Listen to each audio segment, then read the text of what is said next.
We're continuing with the notes that we began on Friday, and all we're doing is comparing linear functions. We're just really going to look at one problem today, very similar problem to what we had on Friday, and then we'll finish these up as well tomorrow. So these notes, honestly, are in three parts. So we want to compare the initial value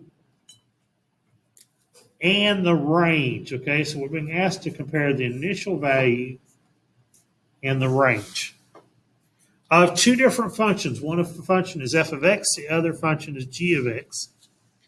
And we're defining our domain. This is just given to us in the problem. We're defining our domain as being between -4, in other words, x values that will be input between -4 and -1. The first function that we're going to look at is f of x. And there we're given an equation to represent f of x, and it is equal to 2x plus 9. And then the g of x function, we're given it a little differently. This function, we're not given the equation, but rather we're given a table.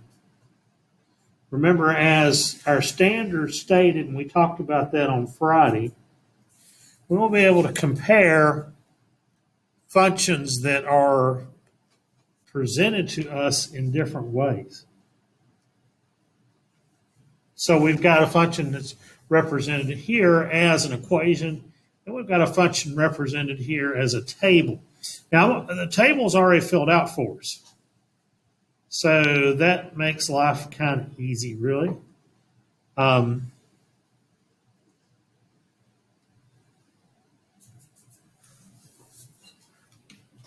I'm actually going to start with the table because that's a little easier than the f of x one, although they're both pretty easy. My initial value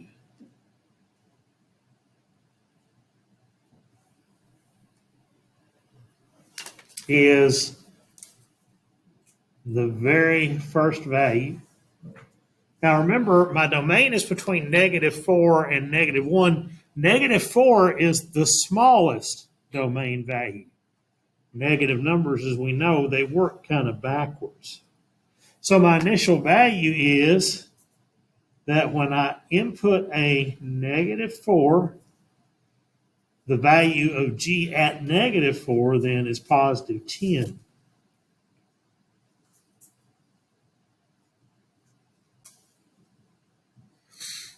Now, I also need to recognize the last value, or my ending value. And that's here. My ending value is where x is -1. The function evaluated at -1 is 7. So my ending value is that -1 is equal to 7. Now, I want to represent the range. Well, let's talk about that just for a minute. Remember that the domain is my x values, and I've given you the domain this way. I could have also given that domain in interval notation, just said the domain is between -4 and -1. I could have given it to you either way. Well, I'm going to write the range both ways as well. The range is, what are my y values? And my y values start at positive 7 and end at 10. So my range I would write this way. I would say it's between positive 7 and 10, or I could write it this way. I could say 7 is less than or equal to, wrong one, g of x,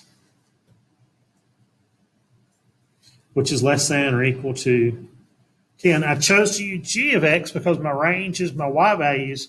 G of x and y, same thing. They're interchangeable. So what I've done at this point is I've got my initial value, which was what I was asked to find. G of -4 is 10. And I've got my range. The range of g of x ranges between 7 and 10 in its y values.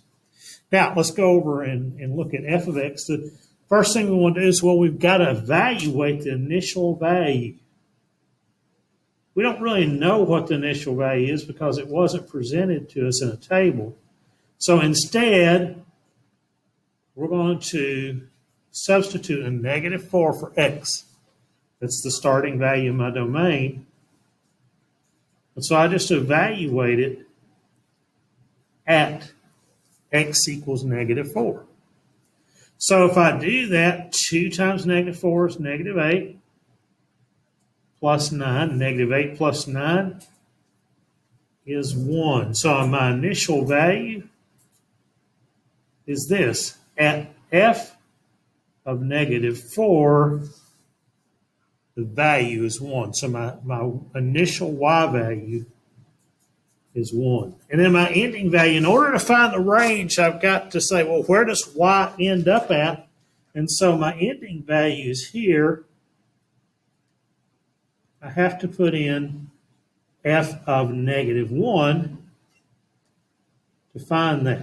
Then I substitute a -1 in for x. So it's 2 times -1 plus 9. So 2 times -1 is -2 plus 9. -2 plus 9, positive 7. All right, so I found my ending value. Now remember, it asked me to find the initial value and it asked me to find the range. So my range starts at +1. In other words, my y value is +1 and it goes all the way up to 7. It has a much larger or wider range than did the g of x function. I could also write it this way. 1 is less than or equal to f of x, which is less than or equal to 7. So just looking at that, I can tell the range is greater. The f of x function, the range is smaller. It doesn't span quite the interval that f of x does in g of x. And I know that the initial value for f of x, f of -4 is just 1, but my initial value here of g of x is 10. And so I've just compared 2 parameters of these functions, and that's all I was asked to do. So for the rest of the lesson and the notes and some more problems we're going to be looking at, we're just going to be asked to look at certain aspects of functions, of linear functions, and compare the two.